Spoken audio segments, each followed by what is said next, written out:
A mente é o grande assassino do real. Que o discípulo mate o assassino.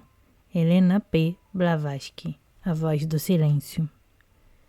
Escolhemos essa frase do livro A Voz do Silêncio da Sra. Blavatsky para iniciar este capítulo dedicado ao terceiro raio do espírito sétuplo, que deve preencher a terceira câmara do coração etérico, para já no início elucidar que a inteligência que o terceiro raio traz ao discípulo no caminho não tem relação alguma com aquilo que chamamos de inteligência comum ou também da nossa mente. Por isso, a voz do silêncio diz de maneira tão clara: a mente é o grande assassino do real. O terceiro raio também é chamado de raio da inteligência absoluta ou inteligência criadora. Aquilo que conhecemos e acreditamos comumente ser inteligência, em realidade, é o assassino do real e verdadeiro.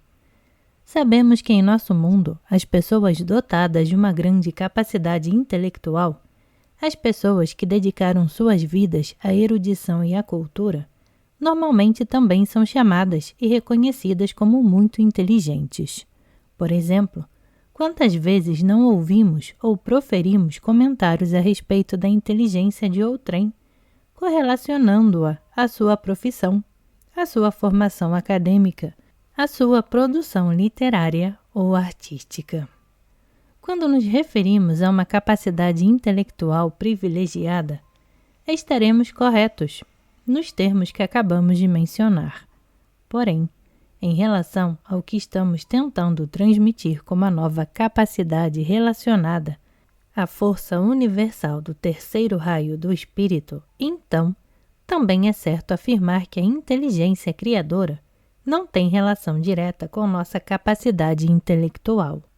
Mesmo uma análise simples, mas sóbria, sobre os limites da inteligência comum, reconhecerá que a faculdade intelectual comum muitas vezes não é capaz de prover respostas às incontáveis situações práticas do dia a dia, mas, quais seu arcabouço teórico, não encontra aplicação concreta.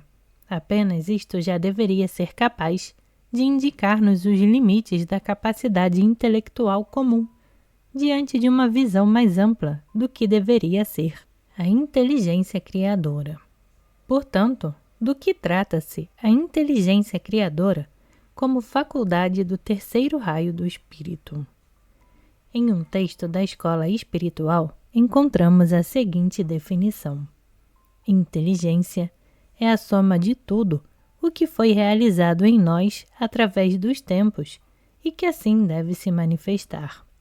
Quando o primeiro e o segundo raios do espírito, respectivamente, a vontade e o amor, preenchem as duas primeiras câmaras do coração etérico e assim tornam-se também capazes de penetrar nos dois primeiros centros energéticos no santuário da cabeça, os chakras coronário e frontal, então eles também modificam diretamente a atividade dos hemisférios de nosso cérebro, o esquerdo e o direito, que também deverão manifestar uma nova atividade fundamentada em uma nova vontade e em uma nova compreensão com base no amor absoluto.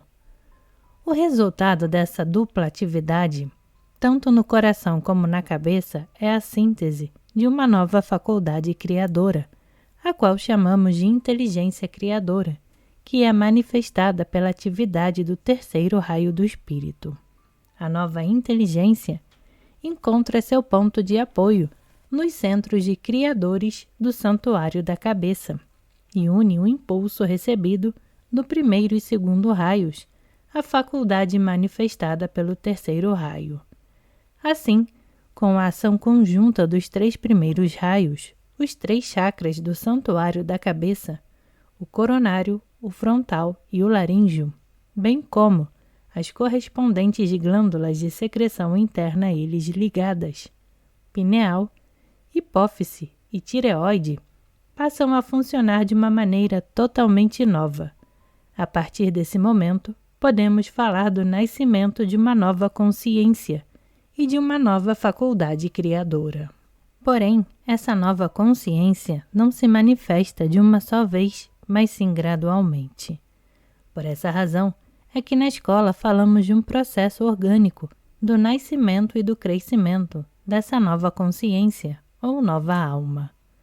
O terceiro raio do espírito também está diretamente relacionado à visão interior, que se manifesta de dentro para fora e permite a recriação de toda a realidade de vida.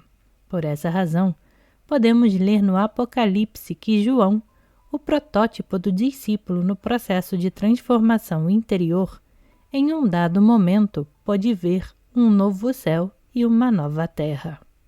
Quando analisamos o texto do Apocalipse, podemos reconhecer com clareza o símbolo do espírito sétuplo com seus raios, no anjo com as 7 estrelas em sua destra, e à medida em que João, o protótipo do discípulo no caminho, prossegue em seu processo, o terceiro raio preenche o seu coração etérico e também os centros de seu santuário da cabeça.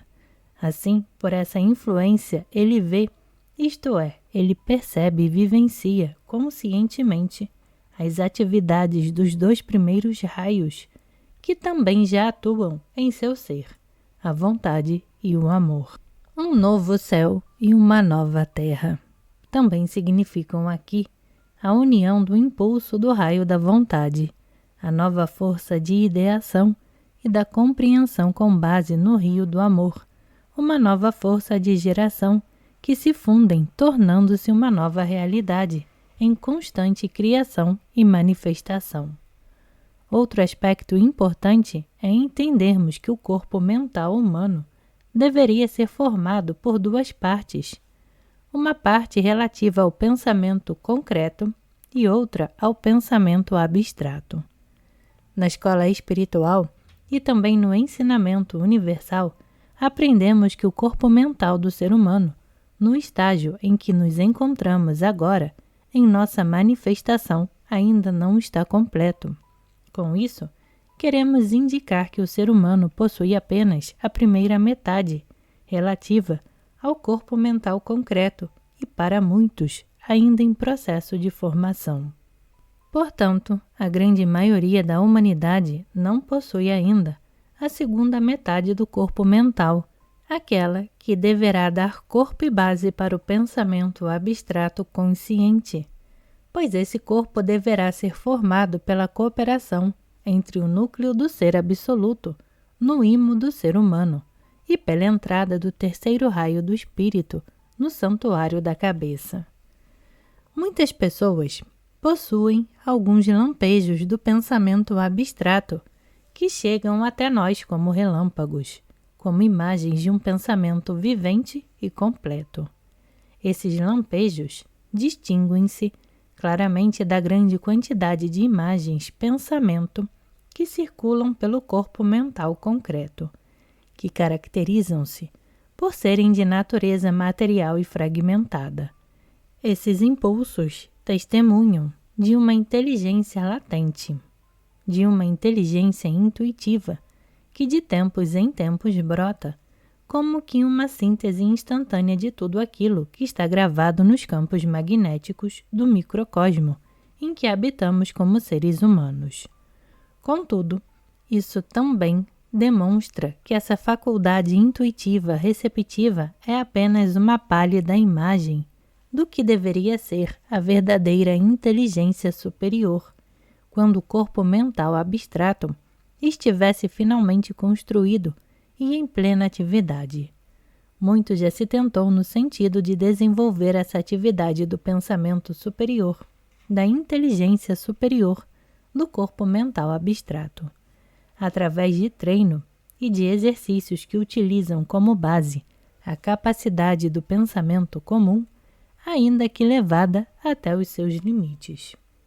Ocorre que o resultado de tudo isso, isto é, de uma tentativa de desenvolver as capacidades ocultas do pensamento superior, da tão propalada parte ainda não utilizada de nosso cérebro, sem a força imprescindível do terceiro raio do espírito sétuplo, sempre produzirá apenas uma réplica mais desenvolvida do próprio pensamento concreto, ligado e controlado pela consciência egocêntrica, e nunca a nova e livre faculdade do pensamento superior. Um exemplo simples talvez possa nos ajudar a compreender isso melhor.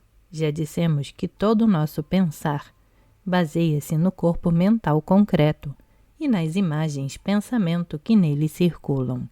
Nesse sentido, podemos imaginar facilmente uma cadeira, porque nossa mente já armazenou sua imagem mental, apesar de que cada um de nós seguramente imaginará uma cadeira bastante diferente dos demais. Porém, se agora de surpresa pedirmos a um grupo de pessoas que imagine um objeto fictício, utilizando uma palavra sem sentido e que não consta sequer das listas dos robôs de busca, como por exemplo um Swarovski, com certeza elas ficariam sem elementos de construção mental e tentariam criar uma imagem a partir dos elementos, dos pequenos blocos de montagem e de conceitos mentais dos quais dispomos, armazenados na caixa de ferramentas de nosso corpo mental concreto. O mesmo ocorre em relação ao mundo do pensamento abstrato. Para o pensamento concreto e imaterial, e que, portanto, também é controlado por nossa consciência egocêntrica, o mundo do pensamento abstrato é algo tão inimaginável quanto uma palavra fictícia. Por esta razão, seria tão infantil tentar capturar, abarcar ou mesmo reter os conceitos do mundo do pensamento superior, que se encontram além do véu da percepção da consciência eu, com os aparelhos e instrumentos próprios desse estado de consciência eu centralizado. Nossas conclusões teriam o mesmo valor prático que uma palavra inexistente. Em realidade, a transformação que deve ocorrer através de um caminho espiritual é exatamente o contrário disso. Como dissemos, nosso impulso inato é o de agarrar todas as imagens, mesmo aquelas que estão claramente além de nossa capacidade cognitiva, mediante nosso raciocínio material, nosso corpo mental concreto, e assim tentamos desenvolver nossa faculdade do pensamento, da inteligência superior. Dessa forma, tentamos manifestar o superior pelo desenvolvimento do inferior. Como já vimos, isso é impossível. O verdadeiro desenvolvimento orgânico superior, entretanto, deve partir do superior, que transforma assim o inferior. Portanto, é o corpo mental abstrato que terá condições de inspirar e vivificar o corpo mental concreto, transmitindo-lhe a capacidade de refletir a imagem original, a imagem vivente do mundo do espírito, como um reflexo que seja compreensível no mundo material. No ensinamento universal, aprendemos que o éter, ou seja, a combinação de matéria e energia, utilizada pelo corpo mental concreto, é chamado de éter refletor, ou seja, uma substância extremamente sutil e plástica que tem a capacidade de criar uma imagem estática do pensamento superior. Por sua vez, o pensamento superior trabalha mediante uma substância ainda mais sutil, chamada de éter de fogo ou éter da alma, que indica um tipo de substância vivente que carrega em si, não somente imagens estáticas, mas imagens multidimensionais, verdadeiros arquétipos viventes. É por isso que se diz que o pensamento abstrato é a ponte, o elo que nos falta entre o mundo do espírito e o mundo humano, pois ele consegue captar e trazer até a consciência humana as imagens dos próprios arquétipos divinos, que podem ser então transmitidas, comunicadas e impressas no éter refletor do corpo mental concreto. Por esse meio, a inteligência superior guia e orienta a inteligência material, que quando for realmente colocada em prática, mediante a vida, poderá converter-se, como veremos mais tarde no 5º capítulo, em uma verdadeira sabedoria. A essa altura, talvez, Você deve estar questionando qual a razão de trazermos essas ideias neste capítulo e qual sua relação com nossa vida prática e, acima de tudo, com o processo de transformação fundamental da consciência da vida. Em primeiro lugar, queríamos demonstrar que a posse ou não de um intelecto privilegiado não possui correlação direta com a possibilidade de trilhar um caminho espiritual. Em segundo lugar, também tínhamos em mente demonstrar que o treino das faculdades intelectuais, às quais damos o nome genérico de pensamento concreto, não é algo que nos permita ultrapassar as fronteiras de nossa própria consciência eu, pois isso seria como que ficar girando em um gigantesco labirinto de espelhos perdidos de uma imagem a outra, acreditando piamente, ora nessa, ora naquela, como se fossem uma saída verdadeira, quando em realidade não passam de imagens ilusórias. Cremos que, ao longo desse capítulo, já tenhamos tido a oportunidade de apresentar alguns elementos de reflexão a esse respeito. Porém, existe mais uma grande armadilha para todo aquele que tenta trilhar um caminho espiritual.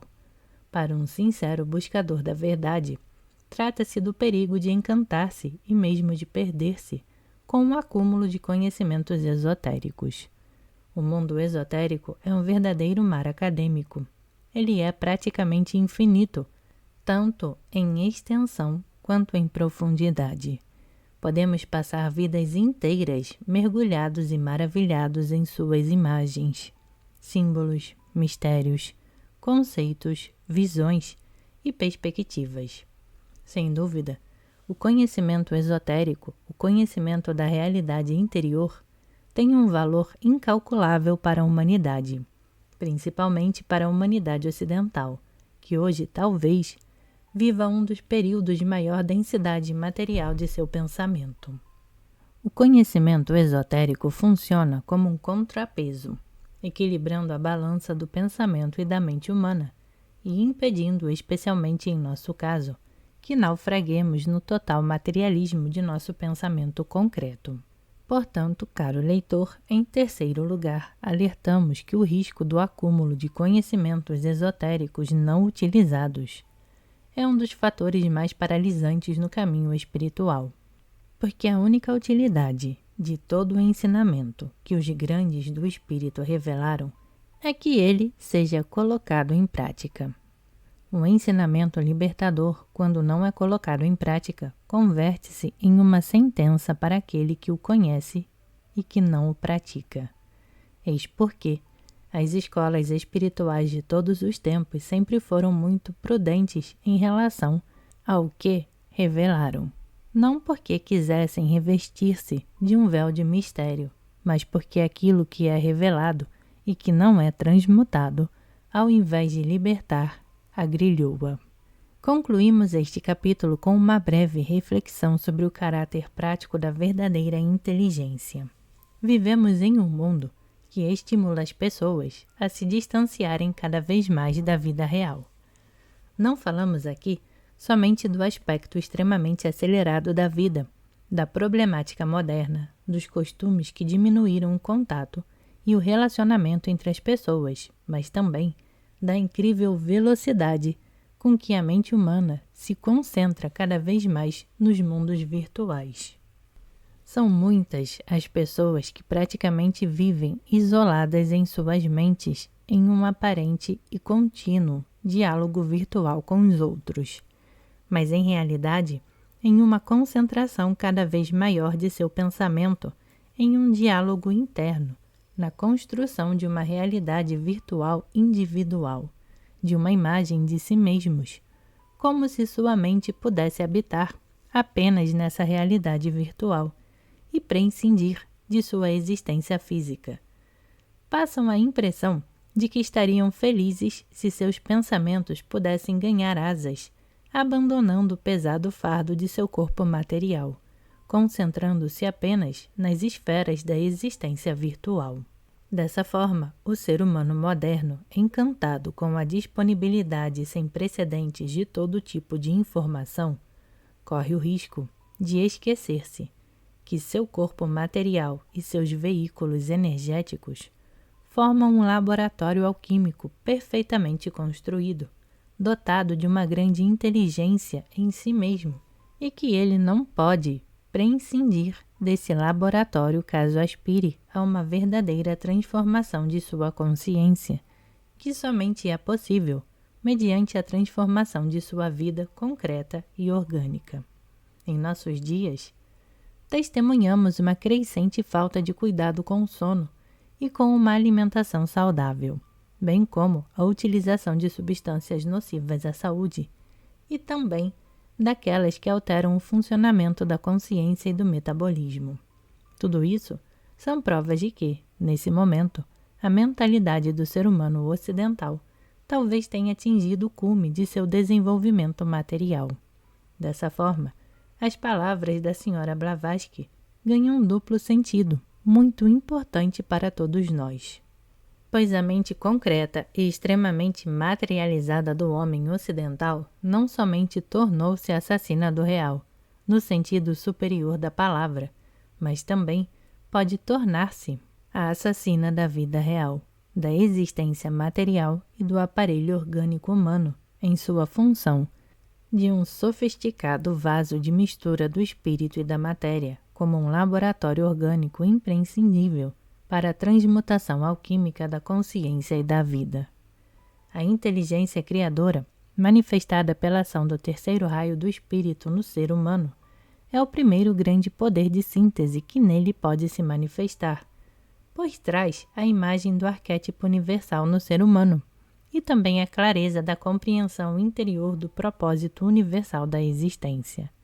Com base nessa imagem vivente e nessa nova faculdade de compreensão, o ser humano pode então voltar-se para a realidade concreta de sua vida e iniciar o processo de transformação estrutural.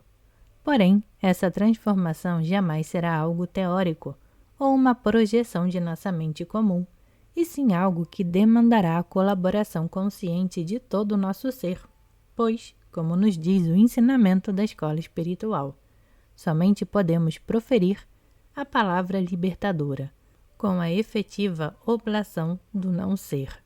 Não devemos desejar, querer, imaginar ou imitar essa oblação, mas silenciosamente seguir a voz da nova faculdade da alma. Devemos seguir essa luz, dessa divina intuição da alma. Essa luz não fala ao nosso eu, mas apela à nossa inteligência. E inteligência é a soma de tudo o que os séculos realizaram em nós.